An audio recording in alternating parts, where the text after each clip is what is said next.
Hello everyone. स्वागत है आपका फिर से अपने मेडिक्विज हब के इस ऑनलाइन प्लेटफॉर्म पे। आज हम फिर लेके आए हैं आपके लिए कुछ अच्छे एमसीक्यूज जो इमेज बेस्ड होंगे, जो आपके अगले आने वाले एग्जाम नोट सेट या सीएचओ जो भी रिलेटेड एग्जाम है जिनमें आपके इमेज बेस्ड क्वेश्चन ज़्यादा पूछे गए हैं, specially for not set AIIMS regarding उनके काम आएंगे। शुरू करने से पहले रिक्वेस्ट करूंगा आप अपने इस चैनल को ज़रूर सब्सक्राइब करें, लाइक करें, शेयर करें, अपने दोस्तों को भी बताएं, किसी और का भी फ़ायदा होगा। बहुत सारे क्वेश्चन आएंगे इसमें आपके, अब कंटिन्यू क्लासेज होगी आपकी। और चलिए शुरू करते हैं। लेते हैं आज का पहला क्वेश्चन। आपको इमेज बेस में लगभग एक इमेज दिखेगी, उसका लोगो, उसका आइडेंटिटी करना है लोगो का, या उसका प्रोसीजर है कुछ, उसको लोगो करना है, या जो भी कोई फोटो दिख रही है पर्टिकुलर उसके रिगार्डिंग आपको आंसर देना है। जैसे ये आपका एक लोगो है, ये क्या है इसके बारे में आपके दिमाग में वैसे ही आ जाना चाहिए। नहीं भी आ रहा तो कोई दिक्कत नहीं, आपको ऑप्शन देकर एलिमिनेट कर सकते हैं। फर्स्ट है बायो हजार्ड। बायो हजार्ड वो चीज़ें होती है जो माइक्रो ऑर्गेनिज्म के थ्रू फैलती है, उनको कहाँ कैसे रखा जाता है, इसका एक पर्टिकुलर लोगो होता है। वो रेड में भी हो सकता है, येलो हो सकता है, उसका लोगो आपने देखा होगा। हम आगे इसका एक क्वेश्चन भी डालेंगे, उससे आपको थोड़ा क्लियर भी होगा। नेक्स्ट, साइटोटॉक्सिक, जो लिविंग सेल को डैमेज करते हैं उनको साइटोटॉक्सिक कहा जाता है। उनके लिए एक अलग लोगो है, ब्लू कलर का होता है, वो आपको बताएंगे।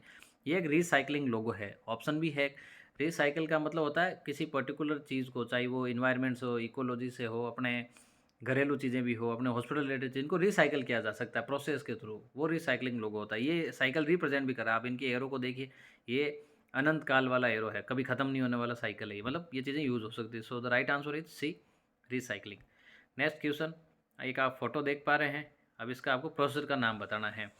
इसमें आप एक देख पा रहे हैं कि एक इंस्ट्रूमेंट है जो वेजाइना के थ्रू अंदर आपको इंसर्ट किया गया है और उससे कुछ चेक किया जा रहा है। अब ये प्रोसेसर क्या हो सकता है, इसमें ट्रांसड्यूसर बोला गया है इमेज में ही।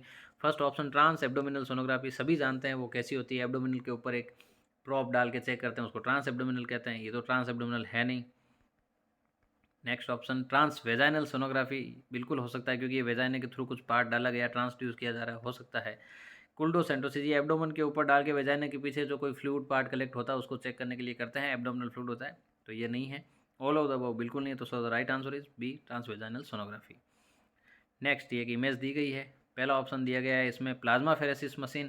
प्लाज्मा फेरेसिस, प्लाज्मा के प्रोडक्ट को अलग करके वापस री इंसर्ट किया जाता है ब्लड को, वो होता है। तो इसमें बहुत सारे आपको वो दिखेंगी, सारी लाइंस दिखेंगी, आईवी लाइंस टाइप में बहुत सारी लाइंस होती है, तो इसमें कहीं लाइंस नहीं दिख रही है।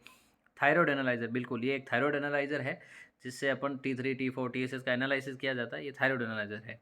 सेंट्रीफ्यूगल मशीन, जो प्लाज्मा फेरेसिस टाइप की एक मशीन होती है उसी का पार्ट होता है, ये वो नहीं है। पेरिटोनियल डायलिसिस मशीन, जिसमें पेरिटोनियल डायलिसिस करते हैं, उसका एक डायलाइजर भी लटका होता है, बहुत सारी लाइन्स होती है, इजीली आपने देखा होगा, और इन फ्यूचर आपके लिए इनका एक क्वेश्चंस भी आएगा जो आप इजीली समझ पाओगे। So the right answer is B, thyroid analyser. Next, एक जाली जैसा कुछ दिख रहा है जिस फोर्सेप से उठा रखा है स्टाफ ने, तो इसको आपको पहचानना है। मॉस्किटो नेट आपके घरों में यूज़ होती है, आप जनरली देखते हैं, तो ये वो है नहीं, ये बहुत छोटी है। हर्निया मेस हो सकती है। जाइलोनाइट एक अलग चीज़ होती है, वो बिल्कुल नहीं है ये। ग्राफ्टिंग मशीन, ग्राफ्टिंग मैस, जो स्किन ग्राफ्ट लिए जाते हैं उसको ग्राफ्टिंग मैस कहते हैं, तो स्किन व स्किन जैसा कुछ दिख नहीं रहा, ये हर्निया मैस है। Right answer is hernia. Hernia को वापस से हर्निया क्रिएट न ऑपरेट होने के बाद उसको हटाने के बाद या उसको प्रेस करने के बाद उसके ऊपर एक मैस लगा दी जाती है जाली जैसी, ये हर्निया में से प्रोलिन मैस, इस टाइप की मैस आती है, इनको वाइक्रेल और ट्रैकर से अपन ट्रैक करके वहीं फिक्स कर सकते हैं। Right answer is hernia mesh. Next question, एक हैंड की इमेज दे रखी है, एक ग्लव्स पहना हुआ कोई पर्सन है, डॉक्टर, नर्सेज, कुछ भी हो सकता है, वो स्किन को पंच कर रहा है और अंदर से कुछ सैंपल निकाल रहा है, ऐसा अपन इस इमेज से समझ रहे हैं। So the first is skin grafting, नहीं, स्किन ग्राफ्टिंग के अंदर पंच करके नहीं लेते हैं, ग्राफ्ट बिल्कुल अलग चीज़ होती है। पंच बायोप्सी स्किन बिल्कुल हो सकता है क्योंकि पंच किया जा रहा है, बायोप्सी ली जा रही है। हर्निया मैस सर्जरी, अभी लास्ट क्वेश्चन देखा था, हर्निया मैस नहीं है। वुंड हीलिंग, ऐसा नहीं होता है, पंच क्यों करेंगे, so the right answer is B, punch biopsy skin. Next, एक निडल जैसा आपको कुछ दिख रहा है कि ये क्या हो सकता है। ऑप्शन है अपने पास में, स्पाइनल निडल, स्पाइनल निडल के पीछे फ्लश बैग का कैनुला के टाइप का स्ट्रक्चर होता है, तो इसमें वो ऐसा नहीं है। ट्रोकार एक होलो टाइप का इंस्ट्रूमेंट होता है, थोड़ा बड़ा होता है, 5 mm 10 mm ट्रोकार होता है, लेप्रोस्कोपिक सर्जरियों में यूज होते हैं, ये वैसा नहीं है।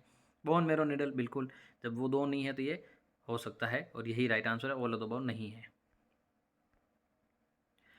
कुछ इमेजेस दिख रही हैं, आपको ऐसा लग रहा होगा ईसीजी है, ईईजी है, या क्या किस टाइप का मॉनिटर, कुछ ऐसा मशीन है, देखते हैं ऑप्शंस क्या देता है। ईईजी मशीन में कुछ इलेक्ट्रोड होते हैं जो ब्रेन के पास में लगते हैं। इलेक्ट्रोएन्सेफेलोग्राफी जो ब्रेन की एक्टिविटीज़ को चेक करने के लिए न्यूरोलॉजिस्ट और साइकाइट्रिस्ट लोग करते हैं। नर्व स्टिमुलेटर हो सकता है, क्योंकि नर्व को स्टिमुलेट करने के लिए आयोनम पैकेट आते हैं, उनके सारे नीडल्स होती है जो पर्टिकुलर जहाँ जहाँ से नर्व का फंक्शनिंग है वहाँ वहाँ उस ऑर्गन में या उस एरिया में उसको पंच करके रखते हैं और फिर इससे स्टिमुलेट करके चेक करते हैं। हो सकता है ईसीजी मशीन आप सभी जानते हैं, ईसीजी इलेक्ट्रोड होते हैं, ट्राइड वाला पूरा उसके इलेक्ट्रोड्स हैं वो होते हैं। कोर्टरी मशीन ऐसी नहीं होती, उसके साथ बाईपोलर मोनोपोलर मशीन होती है, उसकी इमेज आएगी आप आगे देखेंगे। सो the right answer is nerve stimulator, जो नर्व को स्टिमुलेट करके उसका नर्व का फंक्शन चेक करने के लिए करते हैं ड्यूरिंग द सर्जरीज और routine procedure. Right answer is nerve stimulator B. Next, ये मशीन आपने बहुत बार देखी होगी। ये जितने क्वेश्चन मैं आपको करवा रहा हूँ ये सभी कंपटीशन एग्जाम में आ चुके हैं और आने की संभावना भी बहुत ज़्यादा है, इसलिए मैं इनको वापस करवा रहा हूँ। इनके थोड़े थोड़े फंक्शन बता रहा हूँ, इनसे रिगार्डिंग कोई भी थ्योरेटिकल क्वेश्चन भी आए तो भी आपके क्लियर होगा और इमेज भी आएगी तो भी क्लियर होगा। ये आपको पता होता है एनेस्थीसिया मशीन या एनेस्थीसिया वर्क स्टेशन आपने नोटिस किया होगा, उसमें 3 तरह के इस तरह के बॉक्स लगे होते हैं। इनमें एनेस्थेटिक गैसेज होती है जो पेशेंट को एनेस्थीसिया या जीए देने से पहले उसको दी जाती है जिससे वो एनेस्थाइज होता है। तो जो ये येलो कलर वाला होता है इसके अंदर कौन सी गैस होती है ये भी आपको बताएंगे कि किस गैस का येलो कलर साइन है। ऑप्शन दिए हैं आइसोफ्लोरान, सिवोफ्लोरान, डेसोफ्लोरान, एनफ्लोरान। ये जनरली आपको एक ट्रिक से याद रखना है। एक ट्रिक होती है yes, Y S, yes yes Y for yellow, S for sevoflurane. So the right answer is sevoflurane, yellow. Yellow में हमेशा सिवोफ्लोरान होता है। एक होता है आईपी, कंप्यूटर वगैरह में, फ़ोन वगैरह में आजकल आईपी एड्रेस होता है। आपके एम्स नॉर्सेट का जो एडमिट कार्ड जारी होता है उसमें भी आईपी एड्रेस आता है। I for isoflurane, P for purple, purple colour isoflurane में होता है। Desflurane, D for DP, DP आप सब व्हाट्सएप चलाते हैं, डीपी होती है। D for desflurane, P for D sorry D B not D P, वो ब्लू कलर का होता है डेसफ्लोरान, वो आईपी था isoflurane. So the right answer is sevoflurane, yes वाली ट्रिक से याद रखना है। नेक्स्ट, 2 बच्चे दिए गए हैं जो एक दूसरे से अटैच्ड हैं, ट्विन्स हैं, कंजॉइंड है। देखते हैं ये क्या है। ऑप्शंस दिया गया है इस्चियोपेगस, ओम्फेलोपेगस, थोरेकोपेगस, रेचिपेगस। अपन उल्टा स्टार्ट करते हैं रेचिपेगस से। रेचिपेगस क्या होता है? जब डोर्सल सरफेस से 2 बच्चे अटैच हो लेकिन उनका चेहरा हेड बिल्कुल फ्रीली हो, मतलब कमर वाली साइड से दोनों बच्चे अटैच हो, उसको रेचिपेगस कहते हैं। थोरेकोपेगस का मतलब होता है थोरेक्स से अटैच्ड हो, थोरेक्स वाला पार्ट, छातियाँ दोनों अटैच हो बच्चों की, तब अपन वो बोलेंगे। ओम्फेलो मतलब नेवल पार्ट, नेवल बोले तो अपना अम्बलाइकस वाला पार्ट, उससे अटैच्ड हो तब ओम्फेलोपेगस बोलेंगे।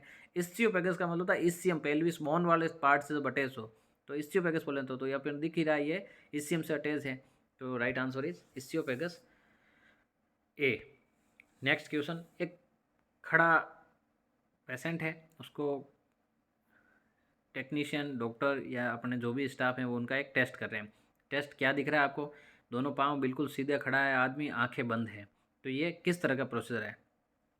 पहला ऑप्शन दिया है रोमबर्ग टेस्ट, बिल्कुल ये रोमबर्ग टेस्ट हो सकता है। रोमबर्ग टेस्ट एक्चुअली क्या होता है? ब्रेन के प्रोएनसेफेलॉन पार्ट के कुछ पर्टिकुलर फंक्शन के बंदा कंट्रोल कर पा रहा है कि नहीं कर पा, उसके लिए क्या करते हैं, बंदे को सीधा खड़ा किया जाता है एकदम स्ट्रेट, आंखें बंद करा के उसको हल्का सा हाथ का सपोर्ट नहीं देते हैं लेकिन रखते हैं हाथ आसपास में ताकि गिर ना जाए।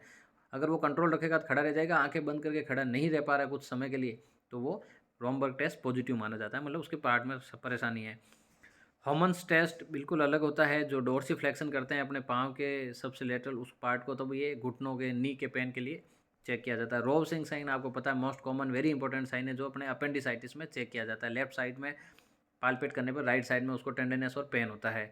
बेटल साइन बेसिलार स्कल फ्रैक्चर में किया जाता है। बेटल सीधी बात है बी, ये अपने जो इंट्रा ओरिकुलर एक्स्ट्रा ओरिकुलर पार्ट है कान के पीछे ब्रूसेज हो जाता है, इकाइमोसिस हो जाता है, उसी को बेटल साइन कहते हैं।